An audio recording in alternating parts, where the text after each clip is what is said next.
Muy buenas, ¿cómo estás hoy? Empezamos una serie nueva, así que espero que sea de bendición para tu vida, así como también para la mía. Y vamos a analizar en esta serie las bienaventuranzas. ¿Qué significa bienaventuranza? ¿Qué es lo que Dios nos da, nos ofrece, nos regala en estas bienaventuranzas tan hermosas, donde podemos aprender tanto acerca de lo que Dios nos quiere enseñar? Y por eso vamos a ir al libro de Mateo capítulo 5 versículo 1 en adelante, donde vamos a analizar en estos días las distintas bienaventuranzas. Hoy vamos a ver la primera, que es pobres en espíritu, pero vamos a ir a la luz de la palabra de Dios desde el principio para ver qué significa todo esto y por qué es bueno para nosotros. Versículo 1 dice: viendo la multitud, subió al monte y sentándose, vinieron a él sus discípulos. Esto es curioso porque luego dice también el versículo 2: y abriendo su boca les enseñaba diciendo. Hasta aquí parece que no estamos hablando de nada anormal, pero es curioso que cuando Jesús iba con la multitud, Él les predicaba, Él les daba enseñanzas, pero más que enseñanzas eran predicaciones en lugares espaciosos donde la gente podía recibir y escuchar el mensaje del Evangelio. Pero cuando en aquellos tiempos un rabino, un maestro, un rabí, se sentaba para enseñar, eso era que cogía un grupo en más intimidad. Y cuando habla de que se sentaba, era algo muy curioso. Era el lugar donde él se ponía a hablar y profundizar, enseñando, no solo predicando el mensaje. Es curioso que hoy día los alumnos están sentados cuando vamos al colegio y el profesor suele estar de pie para dar la enseñanza. Pero antiguamente era al contrario, era el maestro que él se sentaba. Era una señal de intimidad. Y ahí se sentaba, dice el Sermón del Monte. Bueno, imaginaros ahí en el monte, en un lugar apartado, donde Jesús con los más íntimos, con cercanía, se sentaba juntamente con ellos. Quizá habrían como un círculo, no sé cómo lo harían, pero Jesús ahí sentado empezaba a abrir su corazón y a enseñar. No solo predicaba la palabra de Dios, sino que profundizaba y enseñaba a sus discípulos.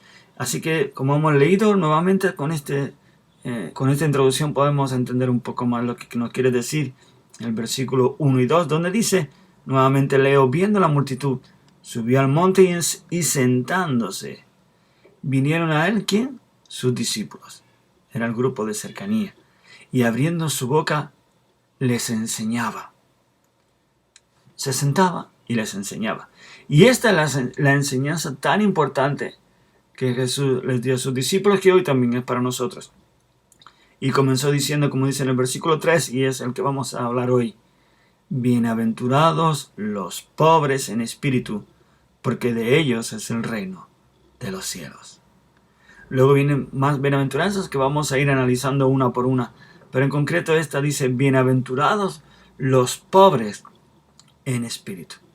Para ello vamos a empezar a analizar qué significa bienaventurado. Para muchos, en la traducción más fidedigna sería felices.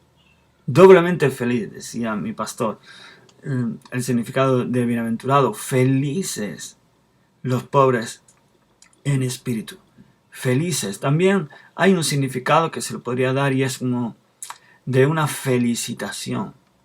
Te felicito por esto que tienes.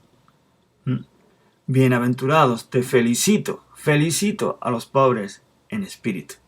Felices los pobres en espíritu. Otra traducción también vendría a decir: benditos, bendición reciben los pobres en espíritu. Bienaventurados, que tienen bendición de Dios. Así que, cogiendo todos estos significados, vamos a analizar bien esta palabra. Bienaventurados, felicito a los pobres en espíritu. Felices son los pobres en espíritu. Bendecidos los pobres en espíritu. ¿Por qué son felices? ¿Por qué han de felicitarnos por ser pobres en espíritu? ¿Por qué somos bendecidos si somos pobres en espíritu? Pues es muy sencillo. Vamos a analizar qué significa pobre.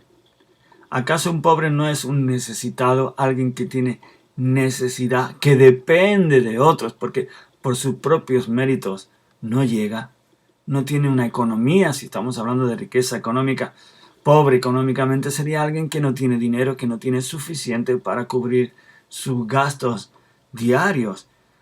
Un pobre en espíritu es alguien necesitado, alguien que depende, que necesita. En este caso dice en espíritu. Eres necesitado en espíritu, necesitas en tu espíritu de alguien por ti mismo, estás lleno, o necesitas de Dios. Necesitas que Dios reconforte tu espíritu, levante tu espíritu, de vida a tu espíritu. Necesitas nacer de nuevo en tu espíritu y que esa vida de Dios sea la que nazca en ti y tengas vida en tu espíritu y que recordamos, ¿no? Somos seres tripartitos, espíritu, alma y cuerpo, y cuando nosotros tenemos vida en nuestro espíritu, repercute en nuestra alma. Y si nuestra alma tiene vida, también repercute en nuestro físico. Así que necesitamos desde el espíritu esa vida que emana para todo nuestro ser. ¿Necesitas vida? ¿Necesitas la vida de Dios?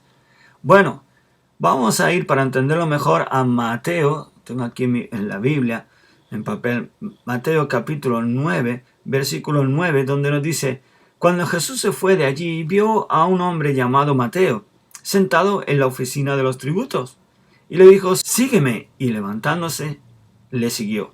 Y sucedió que estando él sentado a la mesa en la casa, he aquí muchos recaudadores de impuestos y pecadores llegaron y se sentaron a la mesa con Jesús y sus discípulos. Y cuando vieron esto, los fariseos dijeron a sus discípulos: ¿por qué come vuestro maestro con los recaudadores de impuestos y pecadores? Al oír él esto, dijo: los que están sanos no tienen necesidad de médico, sino los que están enfermos. Mas id y aprended lo que significa misericordia quiero y no sacrificio, porque no he venido a llamar a justos, sino a pecadores. El que está enfermo, dice Jesús, es el que va al médico, el que necesita del médico.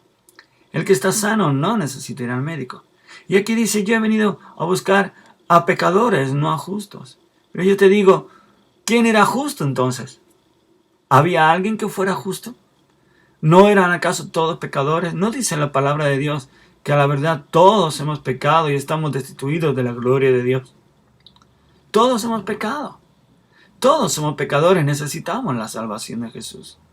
Entonces, ¿por qué Jesús dice: he venido a buscar a pecadores y no a justos? No he llamado a justos, sino a pecadores. ¿Por qué? Porque necesitamos reconocer que estamos en pecado para poder recibir la salvación de nuestros pecados de parte de Jesús. Si tú no reconoces que estás enfermo, no vas al médico. ¿Cuántas personas hay que no quieren ir al médico para que no les diga cuál es su enfermedad? Prefieren no saber qué tienen antes de tener o conocer alguna enfermedad. No quieren estar enfermos, pero no conocer o no reconocer tu enfermedad no te quita de la enfermedad. El no reconocer tu pecado no te quita tu pecado. Solo si reconocemos podemos actuar en consecuencia. Si reconocemos nuestro pecado y le pedimos perdón a Dios, Él es justo en perdonarnos, dice las Escrituras. Y entonces podemos ser salvos, podemos ser limpios. Por eso, bienaventurados todos aquellos que reconocen su necesidad de Dios.